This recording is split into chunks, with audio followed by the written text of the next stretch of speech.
মারেফত কাকে বলে? হযরত খাজা বাকিবিল্লাহ রহমতুল্লাহ এর এক মুরিদ একদিন বললেন, হুজুর, আমি অনেক দিন ধরে আপনার কাছে আছি, কিন্তু মারেফত কাকে বলে বুঝলাম না। তিনি বললেন, তুমি কি মারেফত দেখতে চাও না শুনতে চাও? তখন ওই লোকটি বললেন, আমি দেখতে চাই।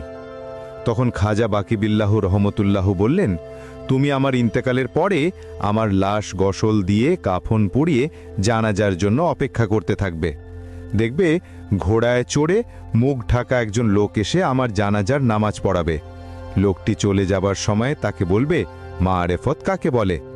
তাহলে তুমি মারেফত দেখতে পাবে। সত্যি সত্যি হযরত খাজা বাকিবিল্লাহ রহমতুল্লাহ ইন্তেকালের পরে গোসল দিয়ে কাফন পরিয়ে জানাজার নামাজের জন্য সবাই অপেক্ষা করছে।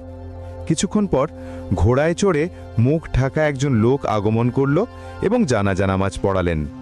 লোকটি যখন চলে যাবে তখন মুরিদ তাকে বলল, হুজুর, আমার পীর হযরত খাজা বাকিবিল্লাহ রহমতুল্লাহ আপনার নিকট হতে মারেফত দেখতে বলেছেন। সঙ্গে সঙ্গে লোকটি তার মুখের কাপড় খুলে ফেললেন। এইবার মুরিদ চেয়ে দেখে লোকটি আর কেউ নয়, স্বয়ং হযরত খাজা বাকিবিল্লাহ রহমতুল্লাহ তার সামনে দাঁড়িয়ে আছে। সুবহান আল্লাহ! তখন মুরিদ বলল, হুজুর, এটা কি? হুজুর বললেন, এটাই মারেফত যা তুমি দেখতে চেয়েছিলে।